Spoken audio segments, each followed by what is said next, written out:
તો એના માટે ભક્તિ માર્ગના અંદર ધર્મ ઇત્યાદિની મર્યાદા જે વર્ણન કરેલી છે એ મર્યાદા માર્ગીય પુરુષાર્થોનું ત્યાગ કરવાનું કારણ અહીંયા શું છે? મર્યાદા માર્ગે જે પુરુષાર્થો જે છે એનું પુષ્ટિ માર્ગીય ભક્તને એ ત્યાગ કરવાની આવશ્યકતા શું છે? એના જવાબમાં આપ આજ્ઞા, બીજું નામ આજ્ઞા કરે છે. અને આપ આજ્ઞા કરે છે કે એ જે પુષ્ટિ માર્ગી જે જીવો જે છે એમના માટે પુરુષાર્થ રૂપી ભગવાન સ્વયં જ છે. પુષ્ટિ જીવોને ભગવાનથી ઇતર કોઈ પુરુષાર્થ છે જ નહીં. જે શ્રી આચાર્ય ચણાપ આજ્ઞા કરે છે ચતુશ્લોકી ગ્રંથમાં કે સર્વદા સર્વભાવેન ભજનીયો વ્રજાધિપ સ્વસ્યાયમેવ ધર્મો હિ નાન્ય ક્વાપી કદાચન. એ ભગવાનની સેવાના સિવાય બીજો કોઈ ધર્મ એમના માટે છે જ નહીં. ભગવત સેવા એ જ એમનો ધર્મ છે.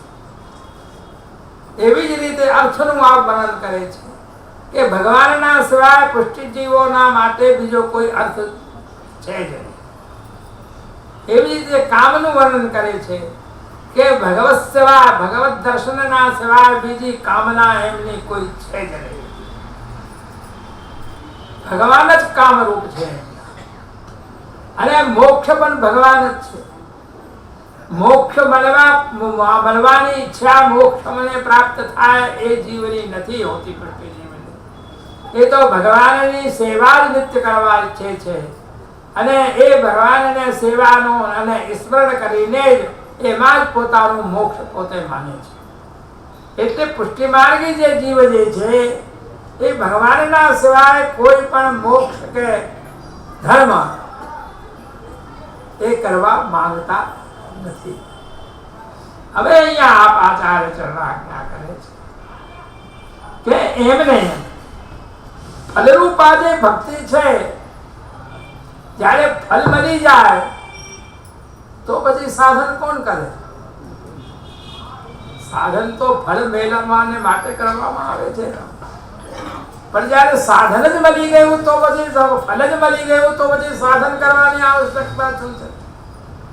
અને અહીંયા તો શ્રી આચાર્ય ચરણ પુષ્ટિ ભક્તિના અંદર તો ફલને જ આપ સાધન બતાવે છે.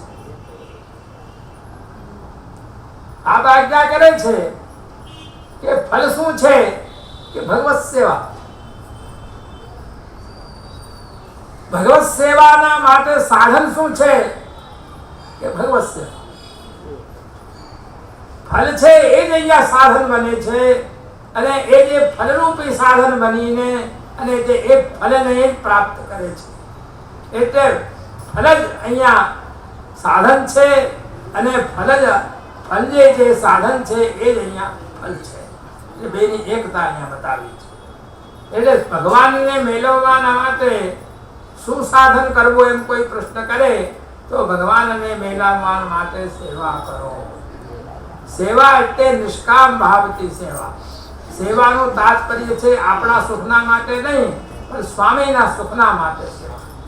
સ્વામીનું સુખનું તાત્પર્ય શું છે કે રામદાસને શ્રી મહાપ્રભુજી આજ્ઞા કરી જ્યારે શ્રીનાથજીની સેવામાં રાખ્યા એમને ત્યારે આપણે આજ્ઞા કરી કે તમે સેવામાં બે વસ્તુનું ધ્યાન રાખજો. એક વસ્તુ શું કે શ્રીનાથજીનો સમય તમે ચૂકતા નહીં. સમયસર સેવામાં તૈયાર રહેજો. એમ નહીં કે આજે 6 વાગે ગયો અને આજે 7 વાગે ગયો અને આજે 8 વાગે ગયો અને આજે 5 વાગે આવી ગયો, આજે કાંઈ કામ નહોતું તો એ સેવા ન કહેવાનું. સ્વામીના સમયના અનુકૂળ સેવા કરવાની હોય. આ આપણે સેવા કરીએ છીએ પણ આપણી સેવામાં એ જે એવા જે છે એ મારાથી કહેવાય નહીં. પણ સેવામાં જે કાંઈ પણ આપણે કરીએ છીએ એ બધું આપણું મેળું છે. એમ તો ભગવાનની સેવા જે છે એ મીણામાં આપણે ન ગણીએ, એ તો કોઈ પણ ફલને પ્રાપ્ત કરાવે જ છે. ભલે એ સત્કર્મને ભગવત પ્રાપ્તિ ન કરાવે તો સત્કર્મને ફલ પ્રાપ્ત કરાવે, પણ તે એ સેવાનું ફલ આપણે કરીએ છીએ, અમે સેવા કરીએ છીએ છતાં પણ કેમ સેવા ફલ થતી નથી કે આપણે એક તો પ્રભુનો સમય સાધતા નથી. આપણે પોતાના સમયથી સેવા કરવા છીએ. જો તમને દૃષ્ટાંત આપું કે લોકમાં પત્ની પોતાના પતિનો સમય ન સાધે તો એના ઉપર પ્રસન્ન રહે? એના ટાઈમથી એને ઊભું રહેવું પડે. તમે ભગવાનને વર્યા પણ ભગવાનનો ટાઈમ તો તમે સાધતા નથી.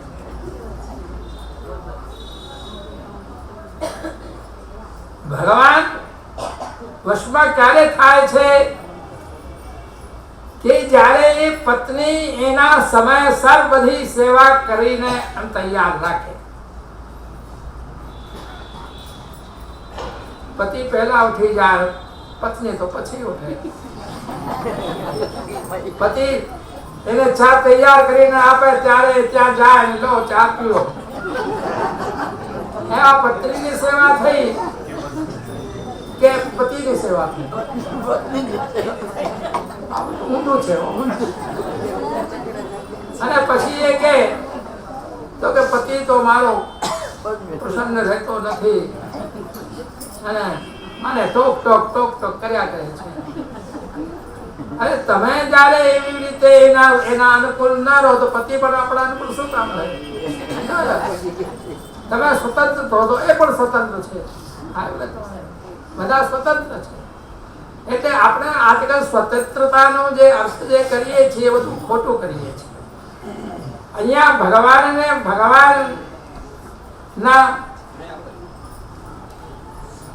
સેવામાં આપણે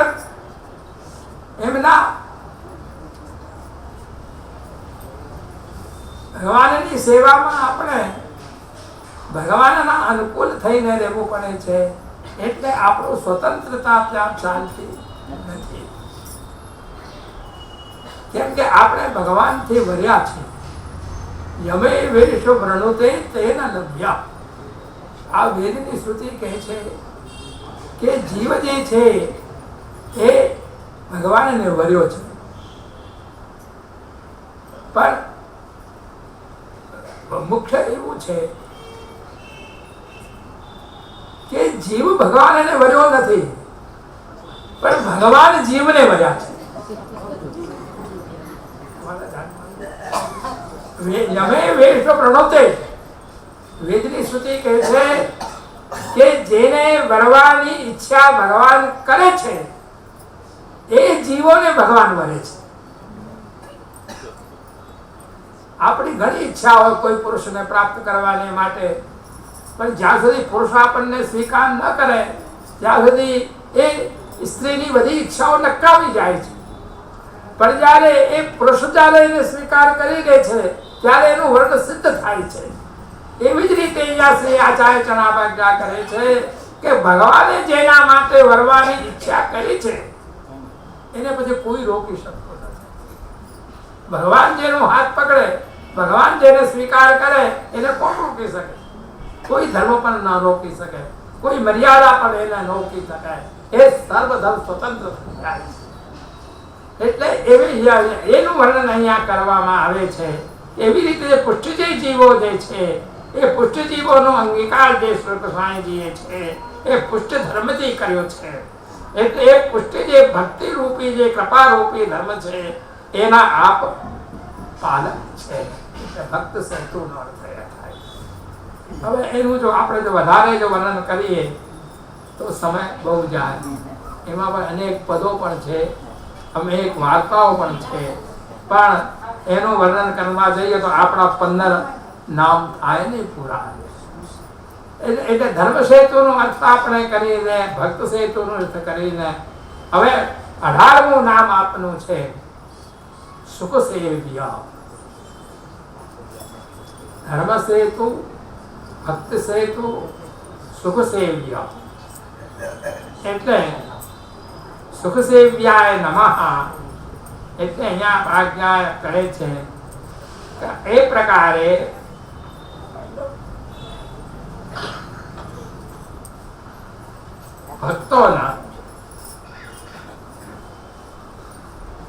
ભક્તોથી સેવા કરવા યોગ્ય સુખ સેવ્ય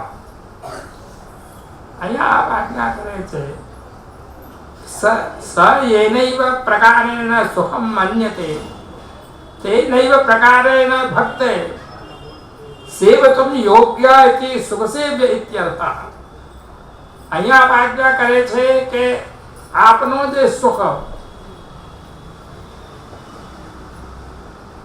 થાય એ પ્રમાણે ભક્તોથી આપ સેવા યોગ્ય છે. સ્વામીને સુખ થાય એ પ્રમાણે ભક્તોથી સેવા કરવા આપ યોગ્ય છે.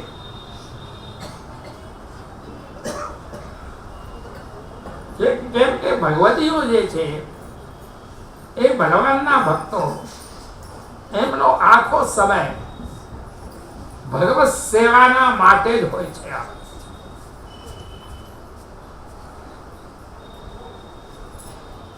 તેથી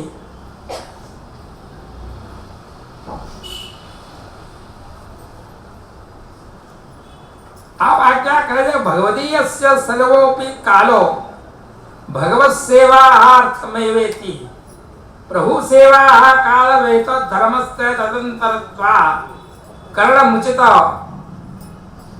તરમેવેતિ ભાવઃ. અહીંયા આપ આજ્ઞા કરે છે કે ભગવદીઓ જે છે એમનો જે સારો જે સમય છે આખો સમય એ સેવાના માટે જ હોય છે. એથી પ્રભુ સેવાના સમયે શાસ્ત્રમાં જે બતાવેલા જે મર્યાદા માર્ગીય જે ધર્મો જે છે એ ધર્મ સેવા માર્ગીય ધર્મ સેવામાં અંતરાય રૂપ થવાથી એમને નહીં કરવાનું કારણ અધિક ઉચિત છે. અહીંયા કહે છે કે ધર્મ ત્યાગ જે બીજા જે ભગવત સેવાથી ઇતર જે ધર્મ જે છે એ અંતરાયરૂપ છે કે જે ભગવત સેવાથી ઇતર જે સમય જે આપણો જાય કર્મ માર્ગમાં જ્ઞાન માર્ગમાં યોગ માર્ગમાં તો એ ભગવત એટલે ભક્તિમાં અંતરાયરૂપ થાય છે. એટલે દોષ એમાં નથી પણ તે અંતરાય એટલે એમાં અંતરાય થઈ જાય છે એટલે એટલો સમય એમને વધારે જાય છે. હવે અહીંયા આપ આજ્ઞા કરે છે એથી ભગવત સેવા છોડીને એ કર્મ કરવાને ભગવત સેવાના પછી કર્મ કરવાનું શ્રી મહાપ્રભુજી એના માટે આપ આજ્ઞા કરે છે કે જેવી રીતે આપણે ભગવત સેવાનો સમય છે સવારે અને સંધ્યાવંદનનો પર્વ કરવાનો સવારે સમય છે, સૂર્યને અર્ઘ દેવાનો પણ સવારે સમય છે. તે વખતે પહેલા પુષ્ટિમાર્ગીય જીવને સૂર્યને અર્ઘ આપવો કે પછી સેવા ઠાકોરજીને જગાડવા? તો આ પુષ્ટિ જે જીવો છે એમને ઠાકોરજીને જગાડવા, પછી એને અર્ઘ આપો. પણ પહેલા અર્ઘ આપવાનો વિચાર કરીને એને સેવાનો સમય આપણે જો બગાડી નાખીએ તો એ પુષ્ટિ ધર્મ ના કહેવાય. એવી જ રીતે અહીંયા આપ આજ્ઞા કરે છે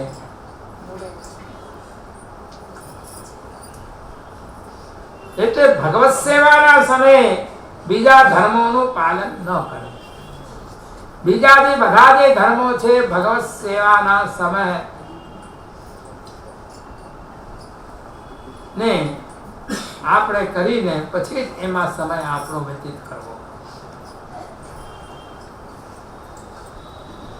હવે જે ઉપર જે સર્વ વર્ણોનું જે વર્ણન આપ કરી ગયા એમાં તાત્પર્ય અહીંયા શું છે એ ટૂંકામાં આપણે બતાવી દઉં તો કે એ જે આપણે જે ઉપરના બધા જે નામો જે આપણે વર્ણન કરી ગયા 18 નામો કહેવાનું તાત્પર્ય અહીંયા રઘુનાથજી એમ બતાવે છે કે એનું જે તાત્પર્ય જે છે એ શ્રી ગુસાઈજી સાક્ષાત પુરુષોત્તમ જે છે એવી જ રીતે શ્રી ગુસાઈજી પણ સાક્ષાત પુરુષોત્તમ સ્વરૂપ છે. એ નામોનું કહેવાનું તાત્પર્ય એ છે. એ જે સાક્ષાત પુરુષોત્તમ જે સ્વરૂપ જે છે એ તો કેવળ શ્રી કૃષ્ણમાં સંભવ છે. આપણે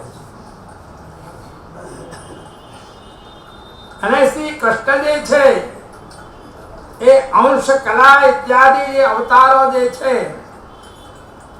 તે અવતારોથી એટલે અંશ કલાદિ ઇત્યાદિ અવતારોથી પોતે જે છે એ નથી. એ અંશ કલાદિ અવતારો છે એ શ્રી કૃષ્ણ પુરુષોત્તમ નથી, પરંતુ સાક્ષાત ભગવાન જ છે એ પોતે. એવી જ રીતે આ વાક્યના અનુસાર શ્રી વિઠ્ઠલેશ પ્રભુ જે છે એ વિઠ્ઠલેશ અવતારમાં અંશ કલા રૂપ નથી એમ કહે છે આપ. પરંતુ અહીંયા પરમાત્મા વિષયક સર્વનામ શ્રી ગુસાઈજીના કેવી રીતે સંભવ હોઈ શકે? અહીંયા એ શંકા કરે છે કે તમે આ ગુસાઈજીના બધા નામો કૃષ્ણના સમાન આ વર્ણન કરી રહ્યા છો. તે ધર્મ કૃષ્ણમાં છે એ આપ ગુસાઈજીમાં વર્ણન કરી રહ્યા છો. પણ સાહેબ સંભવ કેવી રીતે થાય? એ તો કૃષ્ણમાં તો કૃષ્ણના જે ધર્મો તો તે કૃષ્ણમાં જ હોય, બીજામાં હોય જ ન શકે. એ સંભવ કેવી રીતે થાય? એના પ્રશ્નના ઉત્તરમાં આપ આજ્ઞા કરે છે કે મહાપ્રભુજીના જેવી રીતે 108 નામ શ્રી ગુસાઈજી વર્ણન કરે છે, એમાં સુખસેવ્ય પણ નામ છે. એ સુખસેવ્ય નામનો અર્થ શ્રી ગોકલેશ પ્રભુ જે છે એટલે ચતુર્થ ગુસાઈજી. એ ગોકલેશ પ્રભુ પોતે બહુ સારી રીતે આપણને સમજાવે છે. કઈ સર્વોત્તમની ટીકાના ત્યાં આશ્રી આજ્ઞા કરે છે કે પોતાના જે ભક્તો જે છે એ ભક્તના અતિશય પ્રિય આપ છે. જે આપ શ્રી મહાપ્રભુજી જે છે એ ભક્તોના અતિશય પ્રિય છે. એટલે એ ભક્તોને એમના સિવાય કાંઈ બીજું ગમતું જ નથી, બીજું સારું લાગતું નથી.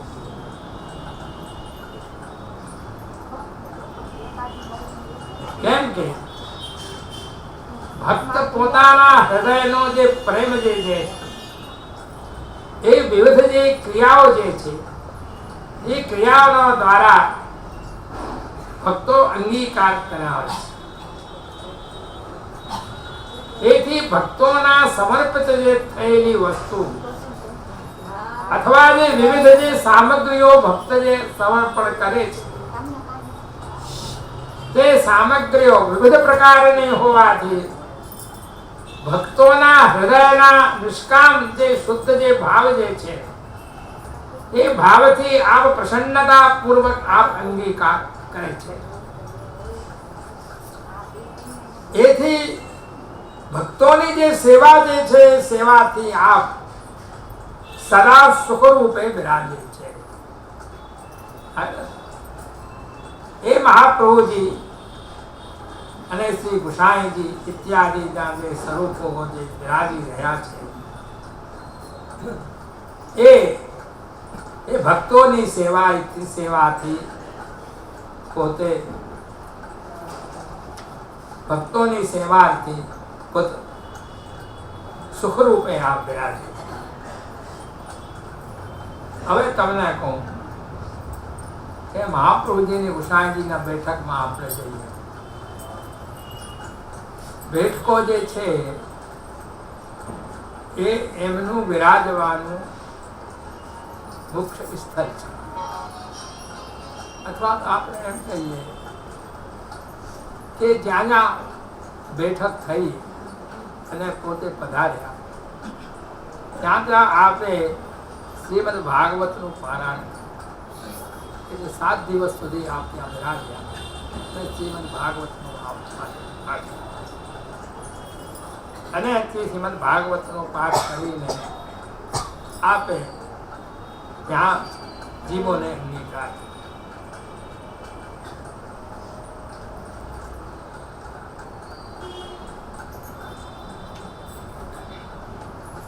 હવે આપ લૌકિક દ્રષ્ટિથી આપણે વિચાર કરીએ કે વૈષ્ણવ સમૂહમાં બેઠક કરવા જાય, 200, 500, 1000 યાત્રા કરવા જાય, સમૂહને લઈને યાત્રા કરે.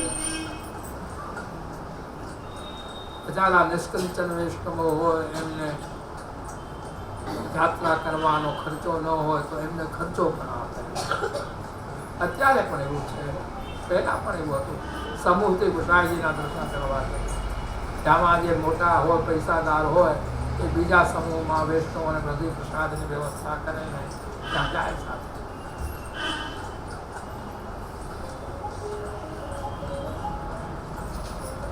ત્યારે અનેક જે વૈષ્ણવો છે એના મનમાં એક પ્રશ્ન હોય.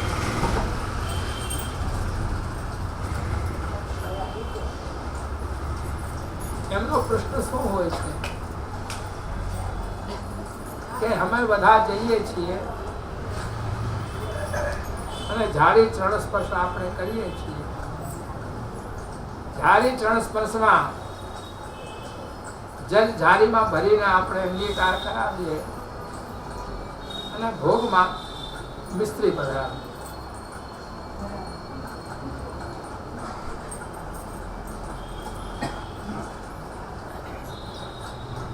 તો મહાપ્રભુજી ગુસાઈજી એટલા મોટા પ્રમાણમાં મિસ્ત્રી કેમ આરોગે છે? કેમ કે આપણે મિસ્ત્રી ભોગ ધરીએ છીએ.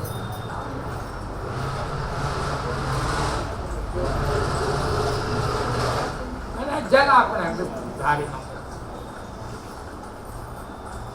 તો એનાથી કિસ્સો એમને સુખતા